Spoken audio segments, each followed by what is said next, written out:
శ్రీమాత్రే నమః. అందరికీ నమస్కారం. రేపు శ్రీ లలితాదేవి యొక్క జయంతి. మరి ఎవరి ఈ లలితాదేవి? ఈ లలితా జయంతి యొక్క ప్రాముఖ్యత ఏమిటి? మరి రేపు చేయవలసిన పనులు ఏమిటి అనే ఎన్నో ఆసక్తికరమైన విషయాలు మనం ఈ వీడియోలో తెలుసుకుందాము. ముందుగా మన ఛానల్ని ఫస్ట్ టైం చూస్తున్న వాళ్ళు సబ్స్క్రైబ్ చేసుకోండి. అలాగే బెల్ ఐకాన్ని క్లిక్ చేయడం మర్చిపోవద్దు. లలితాదేవి అసలు ఎవరు ఈ లలితాదేవి అనే విషయానికి వస్తే, ఆదిశక్తి రూపాలైన త్రిపురాత్రయంలో శ్రీ లలితా త్రిపుర సుందరి రెండవ స్వరూపం. ఆమె శ్రీచక్రానికి అధిష్టాన దేవత, అలాగే పంచదశాక్షరి మంత్రాది దేవత. ఈ లలితాదేవి జయంతి ఎప్పుడు జరుపుకుంటాము అనే విషయానికి వస్తే, మాఘమాసంలోని పౌర్ణమి రోజు శ్రీ లలితాదేవి యొక్క జయంతిని జరుపుకుంటాము. శ్రీ లలితాదేవి భండాసురుణ్ణి వధించడానికి మాఘశుద్ధ పౌర్ణమి నాడు ఆవిర్భవించినట్టుగా మన పురాణాలు చెబుతున్నాయి. ఆ రోజు ఆవిర్భవించింది కాబట్టి మనం మాఘమాసం వచ్చే పౌర్ణమి నాడు శ్రీ లలితాదేవి యొక్క జయంతిని జరుపుకుంటాము. లలితా జయంతి యొక్క ప్రాముఖ్యత ఏమిటి? మరి ఆ రోజు ఏమేమి పనులు చేస్తే మంచిది అనే విషయాన్ని ఇప్పుడు తెలుసుకుందాం. ప్రతి సంవత్సరం కూడా మాఘమాసంలోని పౌర్ణమి రోజు శ్రీ లలితాదేవి యొక్క జయంతిని జరుపుకుంటాము. ఆ రోజు ఉపవాసం పాటిస్తే ఎంతో మంచిది. లలితాదేవికి భక్తి ఆరాధన చేసేవాడు శాంతి, శ్రేయస్సు మరియు మోక్షం వైపు అడుగులు వేస్తాడు. వీటితో పాటుగా ఈ ఉపవాసం అన్ని రకాల సిద్ధులను కూడా సాధించడంలో సహాయపడుతుంది. ఈ రోజున కొన్ని ప్రదేశాలలో చాలా గొప్ప ఉత్సవాలు కూడా నిర్వహిస్తారు. దేవాలయాలలో భక్తులు శ్రీ లలితాదేవి ఆశీర్వాదం పొందడానికి వేచి ఉంటారు. లలితాదేవితో పాటు స్కందమాత మరియు శంకరులను కూడా గౌరవించే సంప్రదాయం కూడా ఈ రోజునే అనుసరించబడుతుంది.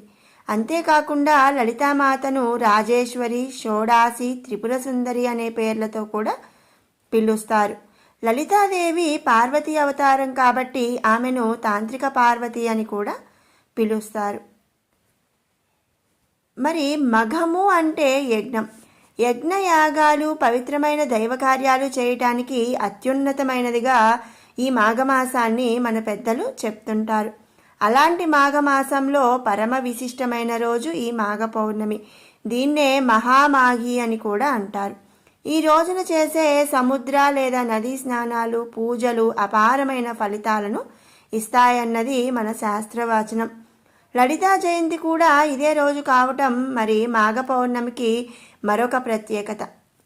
ఇక లలితాదేవి ఆవిర్భవించింది మాఘ పౌర్ణమి అనుకున్నాము కదా.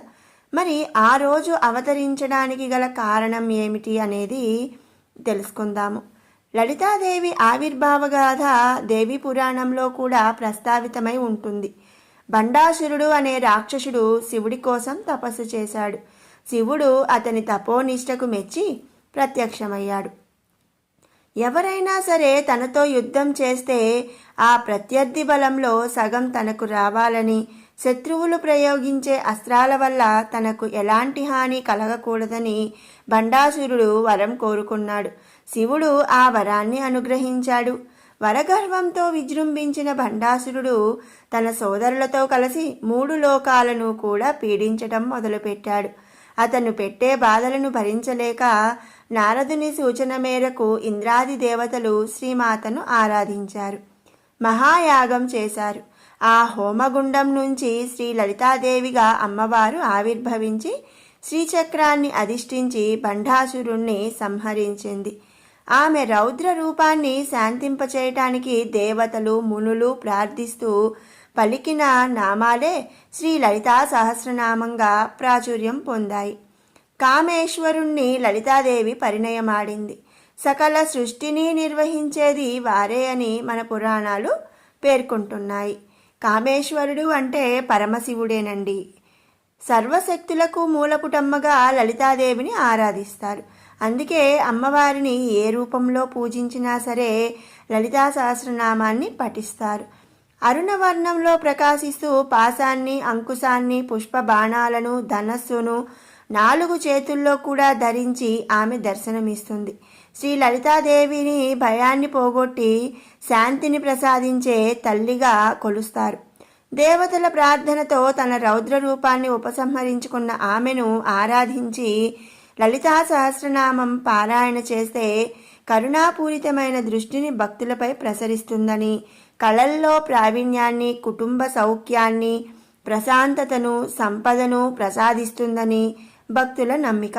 ప్రత్యేకించి శ్రీ లలితాదేవి జన్మదినమైన మాఘ పౌర్ణమి రోజున పవిత్ర స్నానాలు చేసి లలితా సహస్రనామ పఠనంతో అమ్మవారిని అర్చిస్తే అభీష్ట సిద్ధి కలుగుతుందని, అలాగే ప్రాతస్మరామి లలితా వదనారవిందం అంటూ ప్రారంభమయ్యే శ్రీ లలితా పంచరత్న స్తోత్ర పారాయణ కూడా విశేష ఫలప్రదమని మన పెద్దల మాట.